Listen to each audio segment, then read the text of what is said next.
हम फिर से बात करने वाले हैं एक कोफ आईसी की। इसका नंबर है 8656FCY54। कॉमनली ये आईसी हर जगह पे लगती है और ये साइड कोफ आईसी होती है एक तरह की। इसका जो वोल्टेज चार्ट है यहाँ पे मैंने दिखा रखा है। 1 मिनट में अपना पेन ऑन कर लेता हूँ ताकि आपको अच्छे से और चीज़ समझा पाऊँ। तो यहाँ पे इसका जो वोल्टेज चार्ट है बाकायदा आपको दिखा रखा है। अगर आप बात करेंगे, ये आपके राइट साइड की हो गई उसे कोफ आईसी को उल्टा करने पे, और ये लेफ़्ट साइड हो गई। यहाँ पे आप देखेंगे तो ऊपर की साइड पे 5 टेस्ट पॉइंट है और नीचे की साइड पे 4 और इस साइड पे 3 बने हुए हैं। तो अगर हम बात करें तो ये पहला पॉइंट आ जाता है आपका इसमें लेफ़्ट साइड ऊपर का जो है। थोड़ा इसे साइड कर लेते हैं। ये जो पहला पॉइंट है ये आपका आ रहा है STVD यानी स्टैंड बाई वोल्टेज आउटपुट। इस कोफ आईसी को स्टार्ट करने के लिए ये वोल्टेज आना आपका बहुत ही ज़रूरी है। यहाँ पे थोड़ा सा पेन का सेटिंग मुझसे हो नहीं रहा, रुकिए थोड़ा सा थिकनेस कम करना पड़ेगा ना। ओके चलो इरेज करते हैं। हम बात कर रहे थे STVD। इन वोल्टेज चार्ट के बारे में आपको ऑलरेडी पता होगा, नहीं पता है तो ये हो गया स्टैंड बाई वोल्टेज। हाँ, स्टैंड बाई वोल्टेज हो गया एक तरह का, यानी इस पूरी कोफ को ऑन करने के लिए आपका ये वोल्टेज यहाँ पे आना ज़रूरी है। अरे भाई जूम आउट क्यों नहीं हो रहा है? चलिए कोई बात नहीं, आपको दिख रहा होगा। दूसरा है XAO। ये स्पेशली हर किसी आईसी में नहीं आता, ये किसी किसी आईसी में आता है कुछ स्पेशल। हाँ, इसको अनेबल करने के लिए CPV, इसके बाद में आता है CPV। यहाँ पे आप तीसरे नंबर की जो पिन है वो CPV की है। CPV हो गया चार्जिंग पंप वोल्टेज, यानी जहाँ पे आपके वोल्टेज की कमी रहेगी ना वहाँ पे ये चार्जिंग करता रहेगा। एक तरह का ये बूस्टर डोज भी कह सकते हो आप इसके, चार्जिंग पंप वोल्टेज। और उसके बाद आ जाता है VGH, वोल्टेज गेट हाई।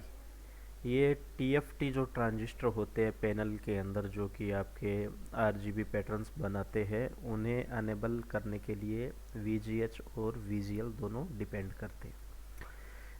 इनका मैं बता देता हूँ, वोल्टेज गेट हाई और वोल्टेज गेट लो। एक इन्हें अनेबल करता है अंदर से सप्लाई स्टार्ट होने के लिए या आपके जो भी है, और दूसरा उन्हें मैनेजमेंट यानी जहाँ जहाँ पे जिस साइड पे बंद करना है उस साइड पे ऑफ करने का काम करता है। वीकॉम हो गया आपका एक वोल्टेज है जो कि आपके डिस्प्ले में कॉन्ट्रास्ट को, जो कॉन्ट्रास्ट होता है उसे बरकरार रखता है। और किसी में टेस्ट पॉइंटिंग के तौर पे दिया होता है OE यानी आउटपुट अनेबल। इसका फुल फॉर्म हो गया, अगर आप बात करेंगे, अरे मैं इन्हें सबको डिलीट कर देता हूँ। OE का हो गया आउटपुट अनेबल। अगर आपको इन टोटली वोल्टेज का नहीं पता भी कौन सा वोल्टेज किस चीज़ का काम करता है, तो मैंने एक यहाँ पे वोल्टेज की डिटेल लिख के एक टेक्स्ट फाइल बना रखी है, मैं उसे खोल लेता हूँ। रुको मैं खोल के आपको दिखाता हूँ। अरे यार आज हमने क्या नया पंगा ले लिया ये। चलो इसे हटाते हैं थोड़ा साइड में।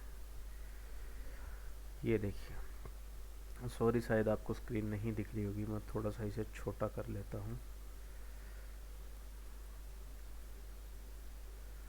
ये डिस्प्ले शायद आपको नहीं दिखेगी क्योंकि मैंने थोड़ा सा कम डिस्प्ले किया हुआ है ना। हाँ तो अभी देखिए, अभी मैंने हाँ दोबारा से रिकॉर्डिंग स्टार्ट किया है उसे कट करके।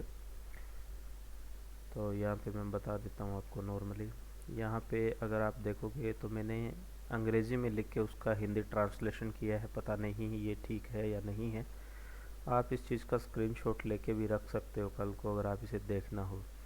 तो यहाँ पे जो मेन अपने वोल्टेज होते हैं, एक तो हो गया आपका AVDD 3.3 ऑलमोस्ट आप सभी को पता है। आप अगर किसी LED में एक्स्ट्रा इन्वर्टर लगाते हो तो आप उसे पावर ऑन या पावर ऑफ के लिए, सॉरी उसे पावर ऑन होने के लिए 3.3 वोल्टेज का यूज़ करते हो, जो कि आप कहीं से भी उठा के जंपर दे सकते हो।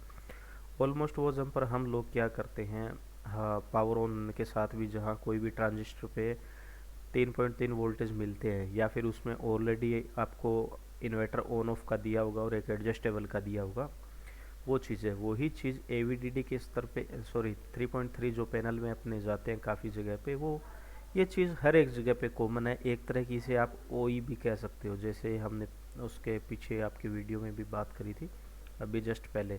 OE यानी output enable, output enable.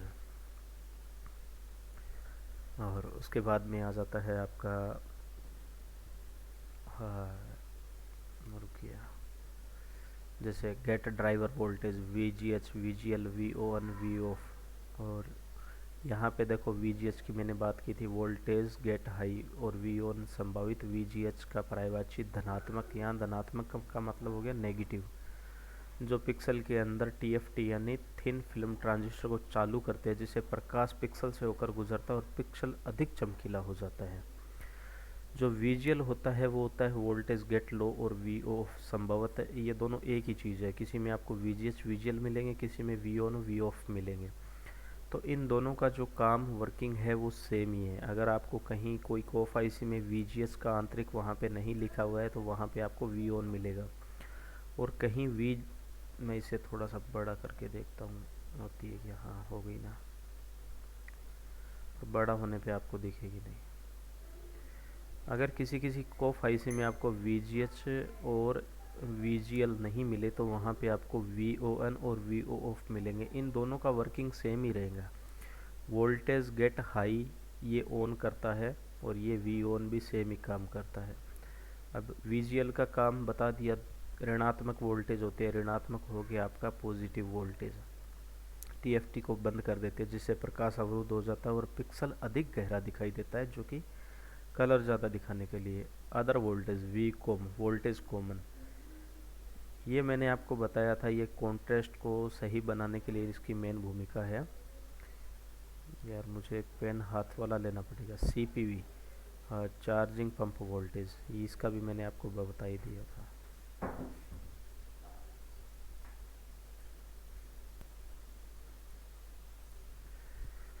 Charging pump voltage इस चीज़ का मैंने भी बता ही दिया था आपको। TFT के लिए है OE आउटपुट अनेबल, XA और STVD कोफ आईसी, इसके अंदर ये स्पेशली कुछ कुछ काम के लिए होते हैं, 22 वोल्टेज के लिए या स्टैंड बाई वोल्टेज के लिए।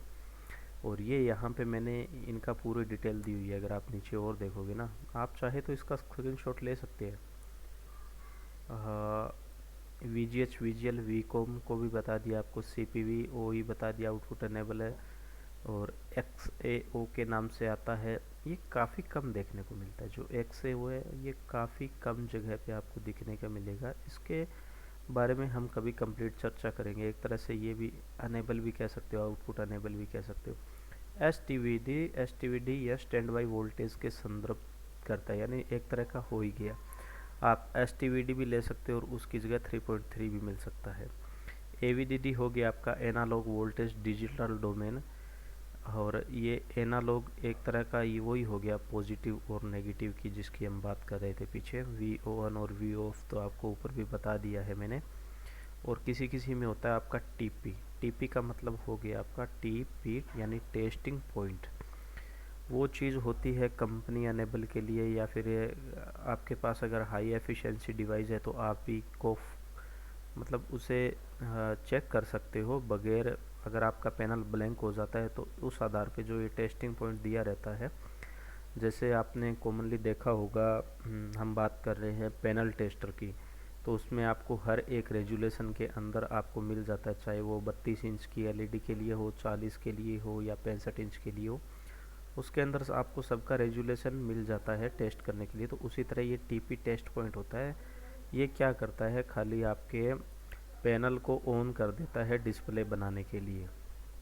बस इससे आप इतना डिसाइड कर सकते हो कि जो आपकी डिवाइस है वो सही है या गलत है।